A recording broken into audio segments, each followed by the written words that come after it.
Hi everyone, Erin here. It's different behind me because I'm cat sitting. Cat's right here, warming up my lap. Anyway, some of you know that I've been writing for the past several years now, a book of short prose pieces. I'm only about, I don't know, 10% through, and I haven't worked on it for a while, but in any case, I had one in my head for a while, so I wrote it today, and I thought I'd read it to you. It's called Fit. When I knocked on the door of her senior's apartment and let myself in with a key, she wasn't there. I knew where I'd find her. I'd already walked through the halls past the dining room and lounged to get here and hadn't seen her, so I headed for the nearby back staircase and opened the door. She was there near the bottom of the stairs, her back to me, with that hunch of smallness that comes with age, very focused on climbing. My blind mom, holding her cane and using the banister to lunge herself upward, a step at a time.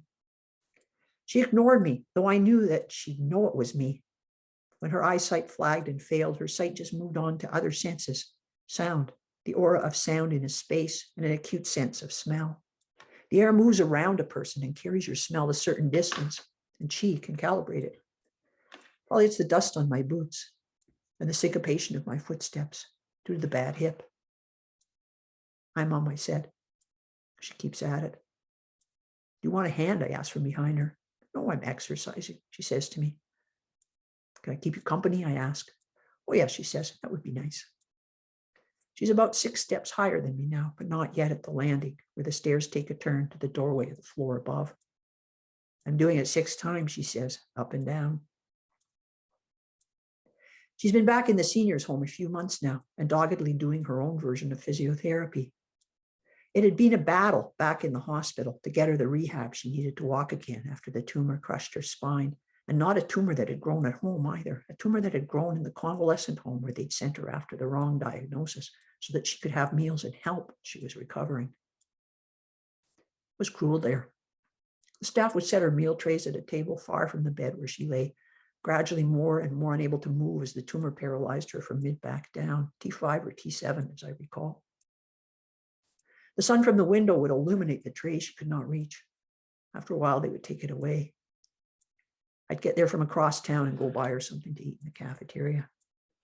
I complained, but they told me she had to participate in her cure and they were waiting for her to see a psychologist.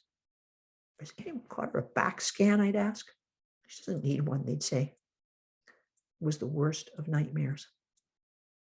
But I can't go back there. That's the backstory. Another day. Now she's home. The chemo was over. We refused to accept that she was not a priority to learn to walk again.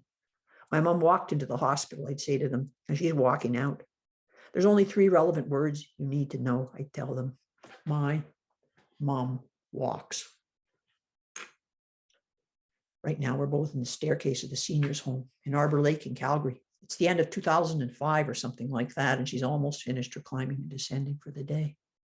She says to me, you have to stay fit, you know. Fit, I asked, curious as to her definition. You should be able to run up 6 flights of stairs with a 10-kilo backpack carrying a gun, she said. I was completely startled. Where did that come from? But Mom, I said, my voice objecting. You never know what will happen, she says. But wars are over, Mom. We're safe here. That's what you think now, she says. You have a lot of life left in front of you. Just wait and see. We head back into her apartment. The sun lights up the bed and she makes tea at the counter and looks in her little bar fridge for some meatballs she'd made in her slow cooker. There was no stove, just a microwave and a kettle, as most people always ate in the dining room. She'd managed to get permission for a slow cooker by passing a dementia test. I remember thinking, after all they did to her, it's her who has to pass a dementia test? So I'm thinking about this today, March 16th, 2022. The bombings of civilians in Kyiv, in Mykolaiv, in Mariupol, the devastations of the unprovoked brutality of Russian war in Ukraine, where she was born. I can't run up 6 flights of stairs, I confess, with this hip of mine, but I always do take the stairs. I try to stay as fit as I can. I do everybody stay fit. What was the sky?